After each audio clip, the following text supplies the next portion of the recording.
Kusesiqongolweni emakheweni emide eJohannesburg lapho sizihasha ukusuka khona indaba nanzi ezithutshileko. The security situation in the eastern part of DRC remains volatile, characterized by attacks by M23 and the capture of Minovo, Sake and Goma. Iphiko lendaba ze-SABC lizwe ngomthombo othembekileko bona kunomsikinyeko khona ngokubuyisa kwamajoni wekhethu abulawele eDRC. Lokho thina kusijabulise kakhulu sibomake balelive esikhona kucabinet lamongameli ukuthi uyabacabanga bomake nabantwana. Akho lutho okuphathekayo esikulalele sakuzwa sakuthanda. Yamukelwe ngamazizwe ahlukahlukeneko ikulumo kaMengameli yobunjalo belizwe, abanye bathi iyezwakala kanti abanye bathi ililize lakulize. Laba masipala bafike bagubha nje bashiya bashumgodi engenye amajaridini kwasala kuzindunduma nje. Abantu bemzini oneBetal bagcine sebazivalela ngokwabo imigodi echiwe ngomasipalata weGovenberg ngombana iletha ingozi ezakhamuzini. Kwaba kuhle ukuhlanganiswa izindaba goduke SABC 1 ngesindebele lochane makhaya.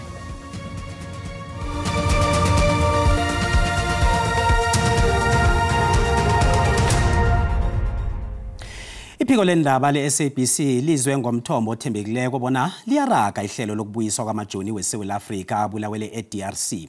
Amajoni la beka ingcenye yalawo abekathunyelwe yiSADC eDRC, kanti lokhu kwenzeke ngemva kokuthi amavukelambuso athethe ilawulo ledorobha leGoma.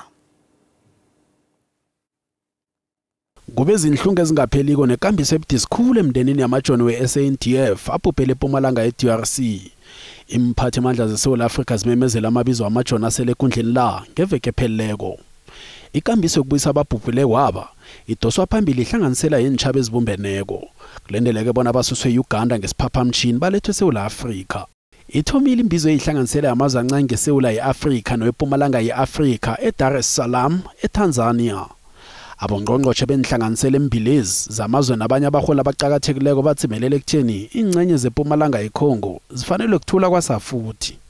The security situation in the eastern part of DRC remains volatile, characterized by attacks by M23 and the capture of Minovo, Sake and Goma, which resulted in the death and casualties of civilians and peacekeepers, worsening an already fragile security and humanitarian situation in eastern DRC.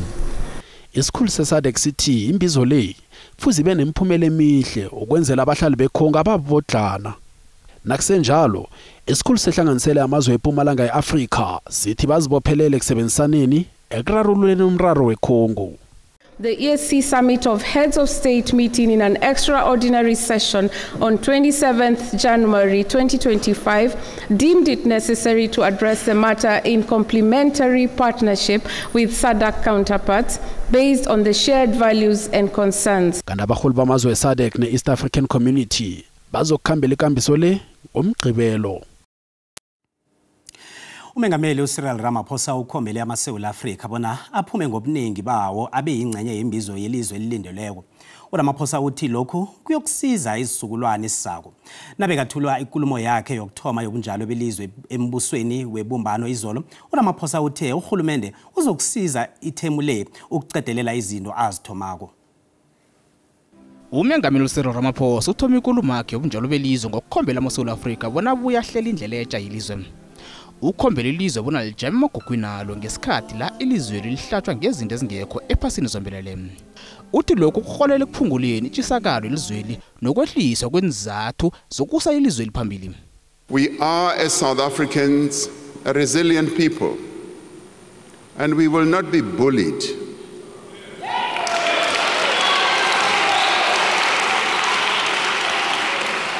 We will stand together as a united nation, and we will speak with one voice in defense of our national interests, our sovereignty, and our constitutional democracy.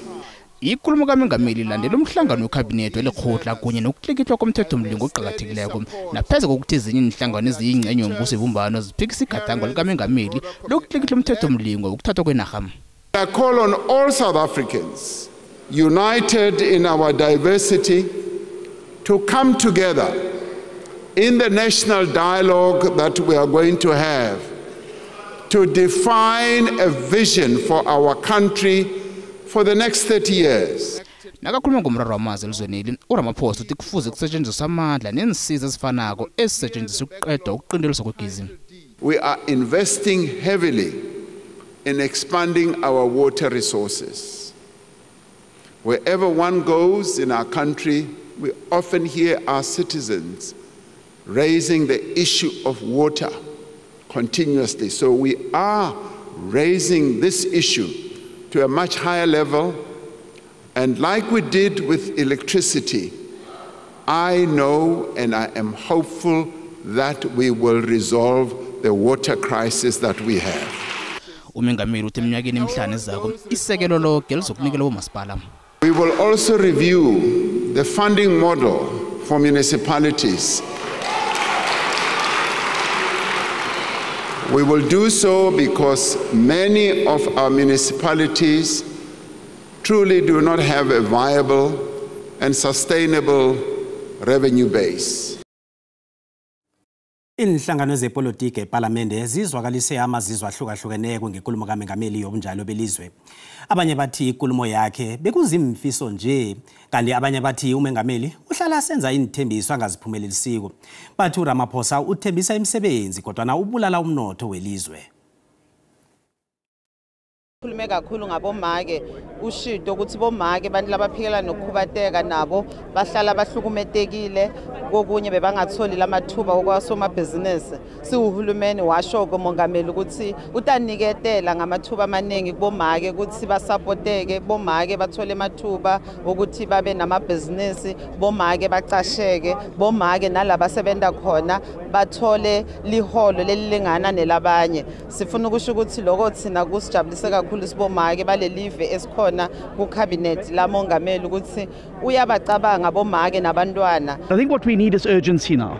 The Government of National Unity has got 4 years left to be able to really move the needle on economic growth and jobs.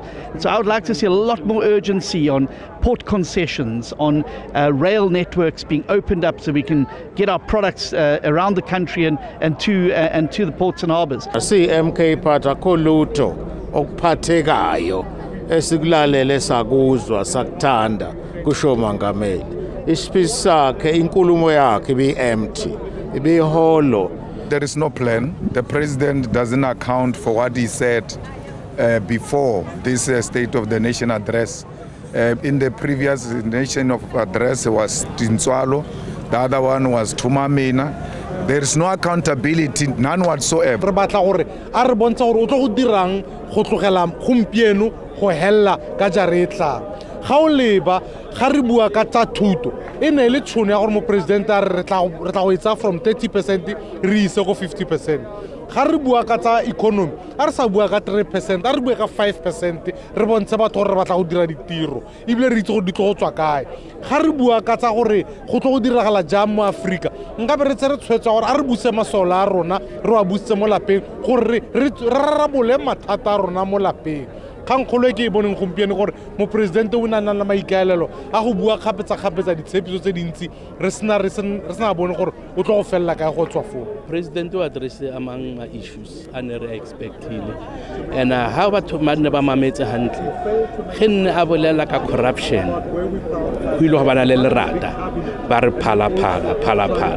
Okay, se se ra gore president ge a sa win nnete gore di dollar tsela tse ngata di tlile bjang mo plaseng ya hae a di pata mo di sofeng e taba phala e ka se fele le corruption ha fela bolela ka corruption batho ba re phala ntho a fitlhileng o tshwantse he must come clean.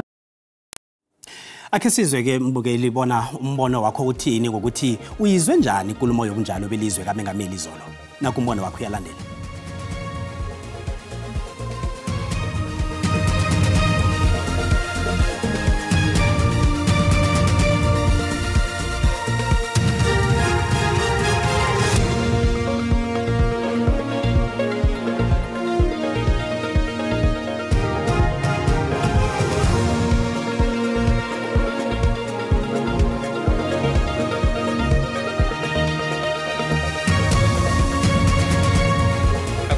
akwayithethileyo umhlekazi uRamaphosa zezinto ekudala ithembisa ngazo izakhe. Makungakhambeka ngale ndlela abeke ngakhona yokhombisa kona ukuthi sekuyiwa phambili manje. Uhambele kude kakhulu kwinto bendizilindile mina umongameli. Into eseleke kufanele yenzeke ukuthi akwenzeke yena nokho ukhulume kamnandi bantu benkosi into ehle yihle. Kungathi konke lasithembisa kona kungaba impumelelo. Ya ngemzwile nje imenshina nje into zamanzi ukuthi siswela amanzi mara kodwa ukuthi uzoyiqeda nini yonke lonto yokuswela amanzi lapha ezilalini ko State Spread lena ngimazi lokubhlungu ukuthi ezinye zezinto ahlala ezikhuluma azenzeki. Mina ngivele ngabona kahle begcina icala wakhuluma ngoba ngemzwile ekhuluma ngo 900 billion lelizwe kuthiwa alinazo imali uzobe uveliphi lo 900 billion. Kudala Shumayeli vessel 1 izenzo zizibone ezanto azithethayo zezanto zindala zaziwayo nakunyaka ophelileyo ibikwa yilento inye nakunyaka ongapha lo ophelileyo andiyazi into edala uba abale laa nto yala bridge yaselusikisiki into ekudala isaziwa leyo. Kanti umbono ngeyombukeli SABC ayizukuthwesa umlando wokuziphendulela ngombono wombukeli. Izakhamuzi zemzinone eBhetali eMpumalanga ziba umasipalata weGovernment ukuthi avale imigodi ekhona endleleni. Ngokutsho kwezakhamuzi abasebenzi bomasipalata lo bathome ihlelo lokufaka amaphayiphi wamanzi alawula ingikhukhula ngosinyikaba umnyaka opheleleko. Bachiya imigodi ivulekile endleleni nokuletha ubungozi ebantwaneni. Kanti komunye umgadangiso wevideo otshengiswe ababika indaba beSABC kubonakala umntwana akhutshwa ngaphakathi komunye umgodi okhutshiwe uvuliwe. Izakhamuzi zithi imigodi le ibanga ingikhukhula kiyo yonke indawo leya.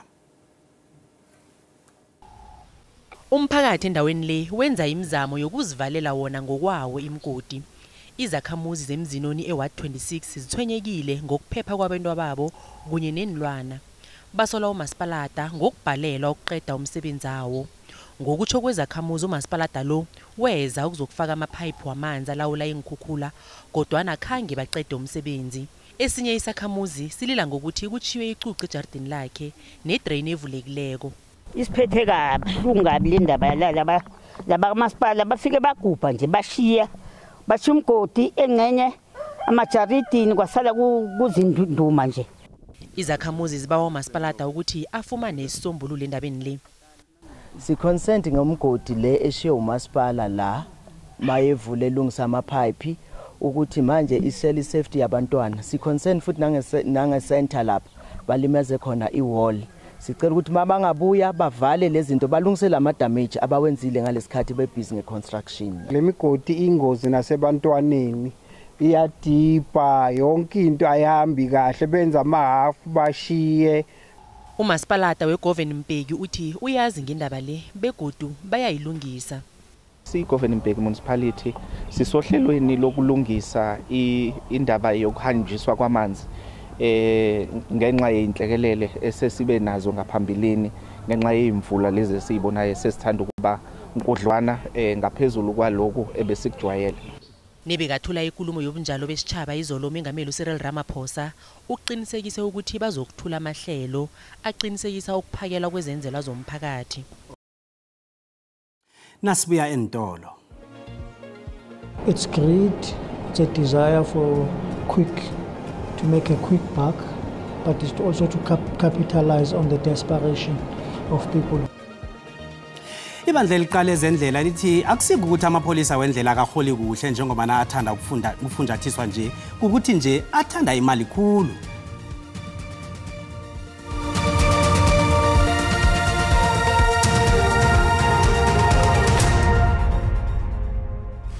Siyakwamukela na uqeda ukungena mbukeli indaba zisekhona kanti nazikuphundileko uyazithola ku YouTube, SABC Plus, X, TikTok na ku Facebook. Asirage nazo. Ama-Hawks nephiko elilwa nobukhohlakali babophe amapolisa wendlela amahlanu kumasipalata weliphalale eLimpopo ngamaqala obukhohlakali ukukhwabanisa kunye nokufumbathisa. Imphathimandla zibotshelwe ukuthengisa incwadi zokuchayela ngaphandle kokulandela ikambiso yokuhlolela ukuchayela ngoba abantu labo bafumbathisile. Abasebenzi abahlanu ekubalwa umhlolo wamalayisensi nabomabhalana babotshwe ngemva kwephenyo elithethe iminyaka emine. Ama-Hawks ahletshelwa amalungu omphakathi bona abasebenzi ababathengisa amalayisensi okufundisa ukuchayela newokuchayela. Basho abantu bebakhwela amateksi basuke kezinye imfunda bayokuthatha amalayisensi bangakangeni nemapalini. nje-ke bafikelwe bangakatsheji. They are facing charges, 3 charges being fraud, corruption and contravention of National Road Traffic Act. Amapholisa endlela selavelile emakhotho ahlukahlukene kemfundeni. Ibandla eliqala ezendlela lithi ingozi eziningi zendlela zibangelwa amalayisensi athengwa kola. Uzwane uthi amanye amapholisa endlela ekungathathi imali aphethwe mkhopolo ngombana ahola kuhle. It's greed, it's a desire to make a quick buck, but it's also to capitalize on the desperation of people. Umasipala Tawilphalale uthi uza kuphendula naselafumene imininingwana kuma-Hawks kanti abasolwa bayokuvela ekhotho ngomvulo.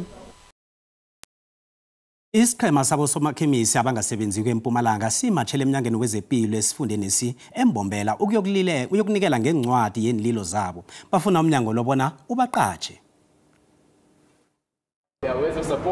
Abosokhemisi abangasebenziko bamatshele emu-ofisini nomnyango wezempilo eMpumalanga bafuna umsebenzi. Basola bona amakhulukhulu wengikhundla zokuba usekhemisi azinabantu. Bathamanise emibhedlela zakarhulumende akateleleka bona enze umsebenzi ukuba usekhemisi njengombana bangaqatshwa. We are saying to the government, we are aware that they have multiple frozen posts across the country, particularly in the Department of Health, and we are saying that those posts are funded. We are not understanding why they are not hiring these people. They are not advertising nearly as enough posts as are needed to basically absorb all of these people. UNosipho Mandonsela wafumana iziqu zakhe ngo-2022 nanje solo uyafola. So for the past 2 years, I've been working in the public sector. The first year I worked a 12-month contract as an intern, and then I followed up with my community service. I just recently finished, and now that I'm not going to get any income at month end, it worries me a lot because my money was able to help at home. Ama-union atazwelana nabosokhemisi abangasebenziko. Most of the medication are dispensed by some of those that are not meeting the requirements as pharmacists. Some of them are just pharmacist assistants. The less pharmacists, the more waiting time. A patient can wait for 3 hours and even collapse while still waiting for medication. But the more pharmacists you have, it means the system will be more efficient. Umnyango wezempilo eMpumalanga uthi uyazi bona kunokuhlela kwabosokhemisi. We are determined that we will look into our resources and check the available budget and see how many positions can we source in order to ensure that these pharmacists are absorbed into the department in order to assist. Yes, we do have small challenges in our health facilities in terms of pharmacists. Umnyango wezempilo eMpumalanga unikela amalanga alikhomba bona uphendule.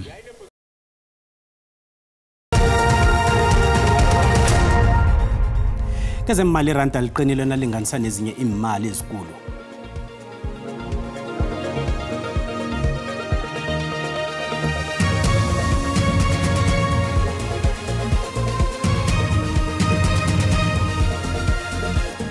Akwandi Sihlahla iyatshayisana imbono ngenkulumo kaMengameli yayizolo ebusuku. Zithine neziphetheko ngapho? Siyathokoza Cedric Mbala kunjalo vele iyatshayisana imbono ngenkulumo yayizolo kaMengameli uCyril Ramaphosa lapha esifundeni seMpumalanga abosokhemisi bayachagala balila ngomnyango wezamaphilo ngokuthi awufuni ukuqatsha kunengikhundla batsho ezivulekileko kodwa umnyango wezamaphilo awufuni ukuqatsha. Icala lokubulawa kuka AKA nomkhozi wakhe uTibelo njenganje selithunyelwe ekhotho ephakemeko yalapha eDurban. Izakhamuzi zemzinoni eBedale esifundeni seMpumalanga ziyalila ukuthi batsho umasipala weGovan Mbeki kunosokontraga amqatsha ukuthi azokufaka amapipe akhambisa amanzi. Batsho usokontraga loyo uchiye imgodi ivulekile nje bathi basabela impilo zabo ngonjalo nemzabo. Ngizo ke indaba isiziphetheko namhlanje.